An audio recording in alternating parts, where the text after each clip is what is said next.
My name is Josh Miller. I own Riverstone Kennels, and I've been training gun dogs for more than 16 years. I have field trialed, I've hunt tested, but at the end of the day, I'm a duck hunter. You might find that the duck in our Duck Dogs podcast is spelled uniquely. The UK stands for my British Labs.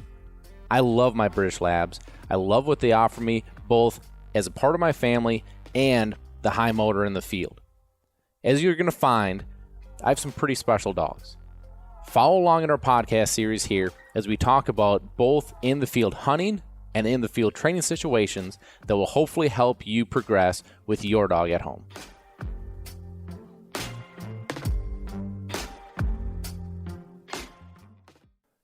Thank you once again to Eukanuba for bringing you this podcast. Eukanuba, I feed the Premium Performance Sport 3020. They also have a 2616 for those of you that don't want as high of a protein to fat ratio, but a great food. I would highly recommend it. Eukanuba Premium Performance Sport 3020. Also, thank you to Gun Dog Supply. We are coming into that time of year where you're probably going to need some gear. And I would highly recommend going to a great family-owned company with great people in that organization. I just love supporting great people. www.gundogsupply.com. They are great people. You'll be happy. It's a great company. Thank you to Lucky Duck. Lucky Duck, the 5-star crash test rated kennel, both the intermediate and the large. And I'll tell you what, those fans, as you're going to hear about, those fans that I put on the kennels, huge game changer. And when I was down in Texas, I mean, it saved us. It was a great product. Go check them out, www.luckyduck.com. And thank you to Sitka gear. I'm pretty sure I wore my Sitka gear literally for about 2 weeks straight. And never got uncomfortable. There's just a difference in premium quality, and that's what you get with Sitka. So go check them out, www.sitkagear.com. Well, I am back home, and appreciate you guys bearing with me here, as I know I was a week late, and then I got 2 episodes in last week, and I really underestimated how difficult it was going to be to record while I'm on the road. Hard to find somewhere quiet, hard to find some time, hard to find whatever it is I need to do this, which isn't a ton, but it just wasn't lining up. The stars just weren't aligning. So for me to be able to get those done towards the tail end of that trip and get those up, now I'm back and I am enjoying being back. I'm able to reflect on this last hunt. Maybe look at some things I want to touch up, some things I want to think about here going into what I'm going to call big duck season, which is going to start here in a couple weeks, and I'll kind of talk about the prep for that today. But man, let me recap teal season, because this was the first time that I had teal hunted in Texas, and I had a blast. And it wasn't necessarily that the birds were crazy. I wouldn't say that they were at all. There were plenty of birds. But it wasn't that 5-man limit in a half-hour type deal. As a matter of fact, we only shot a limit once, but that's not what it was about. And I loved the camaraderie, I loved the people, and here's what for me, I love big game hunting, and I love waterfowl hunting for 2 very different reasons. I love the solitude that comes with my big game hunting. I love my alone time. I love just being me in the present. I love the environment that big game hunting puts you in. Love the topography. I love mountains. I just love that side of it. Specifically archery, because I love getting close to these animals. I love seeing that. Love all that because it brings me to kind of that peaceful me time.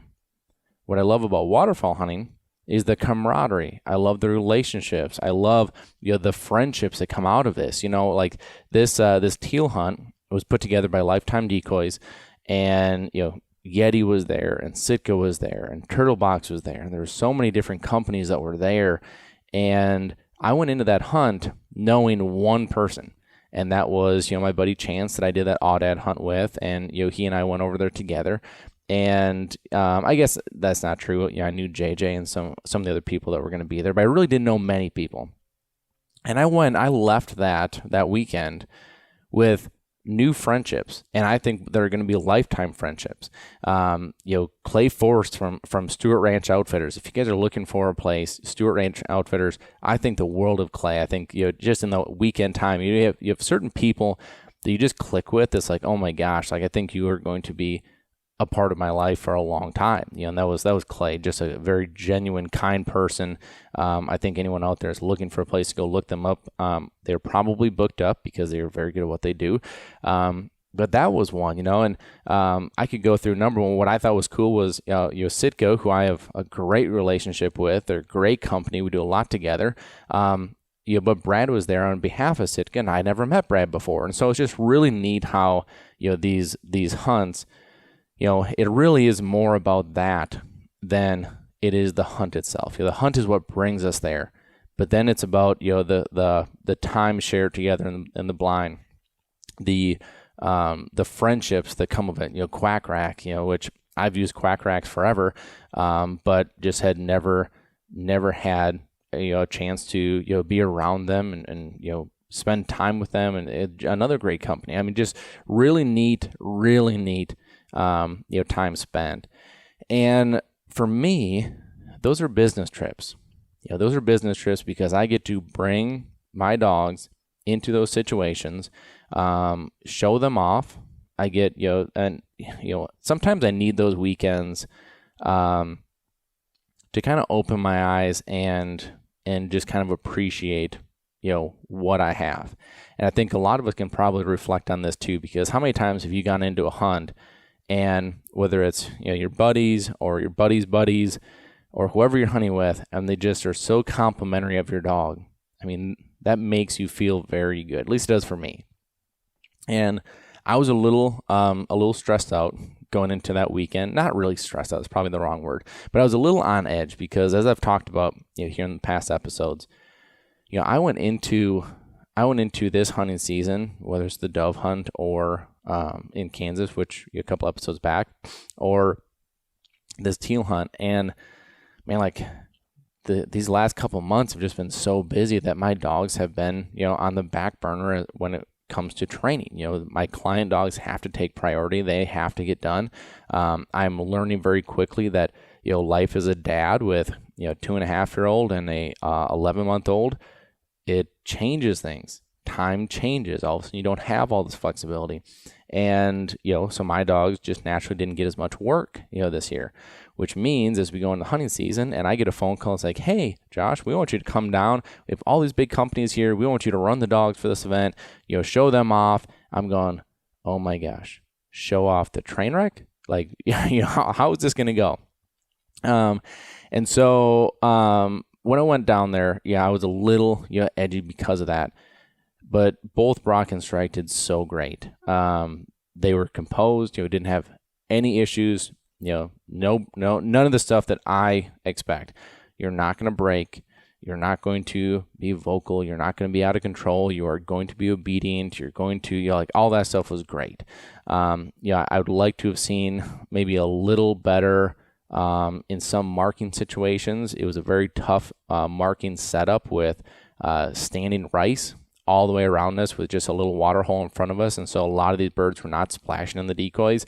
They sail out into this sea of rice. And, once the dogs got in there, I couldn't see them. So once they pushed in the rice, very hard for me to stop and give them a cast because I can't see them. They can't see me. All that I could see once in a while, I could see rice moving. So I could guess about where they were. Put yourself in the dog's shoes, right? The dog disappears into, again, this sea of, call it, 3 foot, high rice. Everything's going to look the same. All of a sudden depth perception gets hard. So like if I were to be picky, some of that stuff I would have liked to see a little cleaner.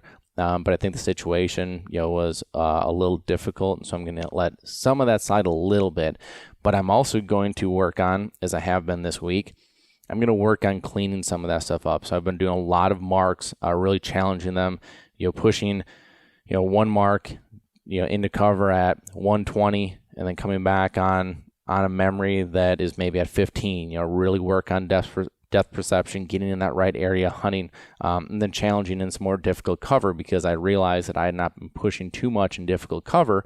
And so I'm trying to, take this first hunt, learn from it, teach, and then I'm going to go apply again. So this is something I'm doing all season long. I'm trying to identify, where I would like to see, some situations be cleaner and prep them for it. And so, they handled it great. Strike in particular had one retrieve on a bird that went behind us.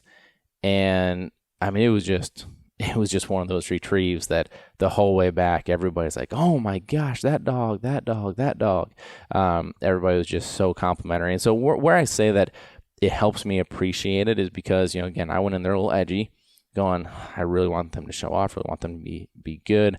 And then the number of compliments I get, the number of notes that I got after I left, text messages, social media messages, just being like, man, like I was in awe of your dogs. I loved watching them. That's the kind of stuff that for me, I just need to step back and appreciate that, more often. Sometimes when your standard is excellence, sometimes, it's hard just to appreciate the excellence that you're living in. And that's where I feel like I get caught sometimes. And so weekends like that really help me go, you know what? I do have some awesome dogs, and I'm very proud of where they're at. I'm very proud of what they do. And that's what I came away with, this weekend. A question that I got, which I thought was an interesting one to talk about, was how do you choose what dogs you bring? And it is so difficult because, I mean, you go right down the lineup of my dogs with, Brock and Clyde and Bud and Bracken and Strike. They are all great dogs. I could have put any one of them in those situations. And I would have loved, I feel like once in a while I don't talk about Clyde as much. Clyde is probably one of, I mean, they're all one of my favorite dogs, but he is right up there. Like he is the biggest on-off switch that I have. He is a fantastic personality. He's very under control. He's big motor. He is everything. I think his puppies are some of my favorite puppies, that we tend to produce. And I mean, that's splitting hairs because I could say the same about Bud puppies and, Bracken puppies and everybody else. But he is just, he's a dog that I would have loved to take because I'm looking at him. He's 6. I'm looking at Brock. He's 5. I'm looking at, and you just kind of go down the line. It's like, oh my gosh, I want to get all you guys on hunts. And so how I landed on Brock and Strike was I knew I was taking 2 dogs, and I wanted one black and one yellow, just because if there's different, photography or videography that they wanted to get, then I had, a mixture of both. And it was tough, man. Like Brock tends to be a go-to for me just because he and I click so well. And, we've been together for a long time, and I've, watched his progress, and I've watched him overcome his hurdles. And, he has a kind of a different background and story than Clyde. I tend to lean Brock a lot of times. And a lot of people recognize Brock because, a lot of companies have used Brock in different, situations. And so I'd like to use Brock for that. And then Strike, it was very close between Bud and Strike because Bud is a stud. I would really like to bring Bud. Now, on the flip side, Strike, going into his second season, my thought was if I could get him on an early hunt with a bunch of retrieves, I just felt like I could get his season off to a quick start, and hopefully that quick start would help him excel through the rest of the season. That was my thought process on that, because I think Bud's going into his 3rd season. So I just felt like the urgency maybe wasn't, there as much as it was with Strike. And so that's how I landed on those 2. I mean, I really would have loved to have everybody, but with that travel, I wasn't going to pull the trailer. And traveling with dogs just to travel with them, I knew I only had 2 hunts. Traveling just to travel with them, I mean, there's just too much that can go on. And so keeping them, home and safe and under control and, not the stress of traveling, there's just too many benefits there. So that's why I only had the 2, but, loved every second of that hunt. And now coming home was, man, I just been away for so long. I'd been the dove hunt, into the aoudad hunt, into the teal hunt. And so I got up, 4 a.m., hunted, got in from hunting, packed up, left. And I mean, from South Texas, I drove 21 hours straight after hunting that morning, 21 hours straight, and got home probably like 7 or 8, I would guess it was, the next morning. And it really wasn't that bad. Like, Whitney gets so stressed out when I drive through the night like that, and but it's hard traveling with dogs. It's like, you can't find a hotel. If you do find a hotel, just simply shuttling stuff in and out. I mean, I had the whole bed of my truck loaded down with, guns and, gear and bags and clothes and okay, so if I do pull into a hotel, it's going to take me over an hour just to shuttle stuff in and out, or, bring all that stuff in the cab of my truck, which I had packed. There's just too much, so it was just easier for me to push through. But that last hour was rough. I stopped at 2 rest stops within an hour of my house, just trying to pull over and just like get like half hour sleep. Well, I'd pull over, and as soon as I put in a park, I was chipper and awake again. All right, so I'm going to keep going. So I'd, get back on the road. 10 minutes later, start to feel super tired again. Okay, got to pull over at the next one. So I get to the next one, same thing. And finally, I was just able to push through and get home. But then your next day is wrecked too. I mean, I was fortunately, I got home, it must have been 7, because I got home just in time for my kids, to wake up and for me to get them off to school. And I was just kind of re-energized. So I trained that whole day. So I went, 2 days, without sleep, which, for some of you guys out there, you're probably like, well, that's not a big deal. I do that all the time. For me, it is a big deal because I really value the little sleep that I tend to get. And, so it was, it wasn't that big a deal. It was great for me. I think a couple takeaways that I had from that hunt. One, I will never, ever complain about mosquitoes up here in Wisconsin, Minnesota again. We complain about mosquitoes all the time. We complain about, like we make the joke, oh, they're our state bird. They're everywhere. It's the land of the mosquitoes. No freaking way. Southern Texas was it was biblical. It was unbelievable. I've never in my life seen mosquitoes like that before. We actually had foggers that we would go into the blinds in the morning, and we would fog the blinds. Every one of us had thermocells running, and every one of us was hosed down with DEET just to keep the mosquitoes away. And for me, I had 2 thermocells that I would set up, because we had the dogs in a blind. I would set the thermocells up and clip them on the blind just to try to keep the mosquitoes away from the dogs. My goodness, it was unbelievable. And when I look back on that, I mean, that's like, that was probably the worst part of the trip, was that. I was nervous about snakes, never saw one. Was nervous about the heat. The heat was an issue, and the heat was more of an issue during the day. We had the situation where the dogs were not allowed inside the hotel that we were staying at.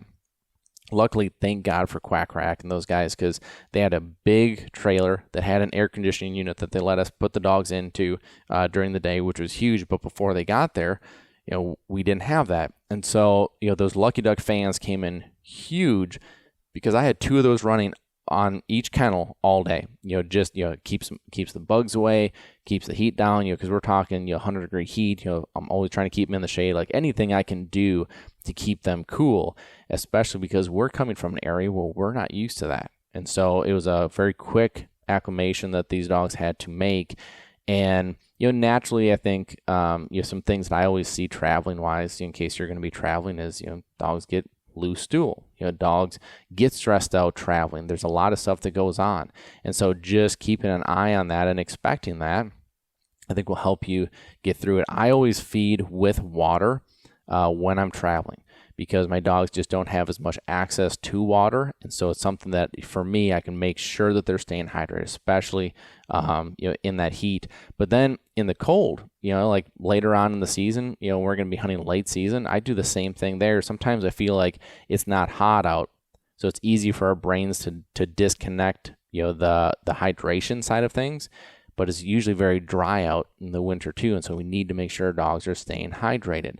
And again, just because you're hunting in water doesn't mean that your dogs are staying hydrated. So I always feed with water when I'm traveling, just to make sure that they are getting that water, that they are staying hydrated. And this is a tip that I would pass on to you guys, because it's something that's really helped me while I'm traveling, and especially down there. The heat was just so different than what we're used to. I think that was a a really big deal, for us as we kind of went through that. So we're back home again. I'm working on some of those things, like the marketing side of things. I was like, I guess would like to see that a little sharper.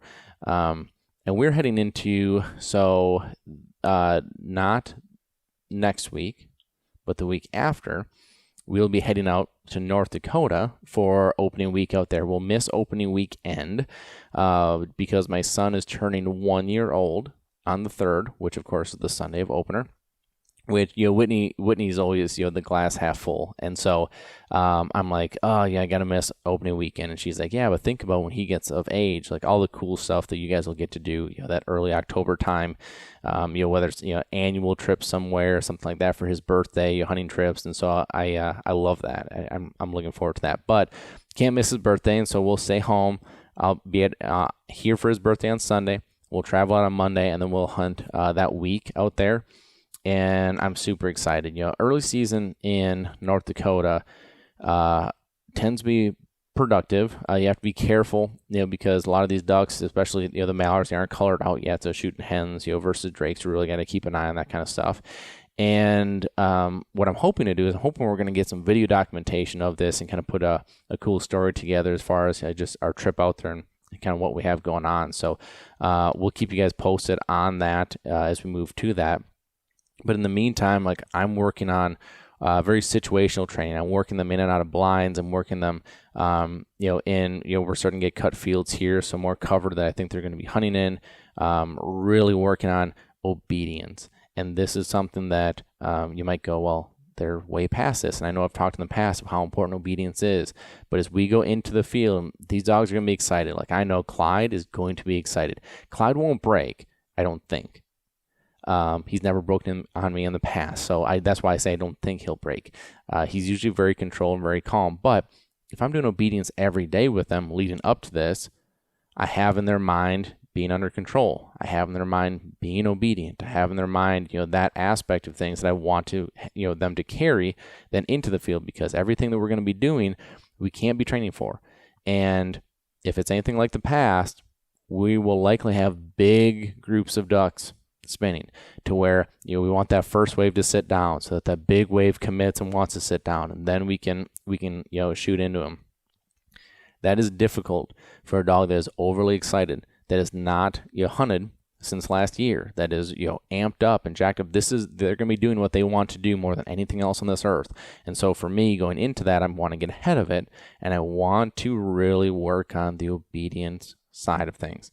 I probably won't be shooting into the first groups with all my dogs going into like a Bud and Clyde and Bracken as they go into their first hunts, because I want to make sure they're under control. I need to be doing my job as a handler, making sure that my dogs are doing what they're supposed to be doing, and they will. I'm very confident with that, but you just never know. And so I'm just going to make sure that I do my job, watch them, make sure they're good, before I start shooting. But yeah, man, I'm excited for big ducks. I'm excited for geese. I'm excited to get back kind of in the swing of things. And it's that time of year. What I love about this time of year from a client aspect is I'm getting text messages all the time, emails all the time now with photos of, here's Monty with his first retrieve of the year. Here's Gus with his first. Here's Scout just did his first blind retrieve, and I'm beyond excited. Like all that stuff. That is what it really revs my engine, just because I'm like, oh my gosh, this is what we work for. These people are having more valuable time and experiences in the field because of their dog, and I think that is so neat and so much fun. And so as we work on this, this is why we work all year. Is this right here.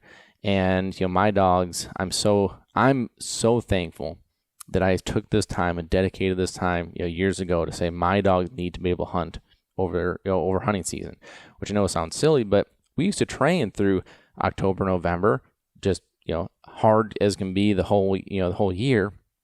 And then my dogs didn't get to hunt because I didn't used to travel. I didn't go down south. I didn't do some of these things. And now looking back, I get frustrated that I didn't do this earlier, because now, we get to enjoy the time that we've worked for. And so, really fun, really looking forward to it. I'm getting my trips planned out. I've got Arkansas on the list. I've got Montana on the list. I've got Oklahoma on the list. I want to get back down to Texas at some point. Missouri. I am, and that's, beside North Dakota, which I'm going to do here in a couple of weeks. So I'm stoked. I'm excited. And hopefully this will be, fun. Hopefully there'll be a lot more stories here to come as I will try to update you guys, with each hunt and with each week, kind of what's coming.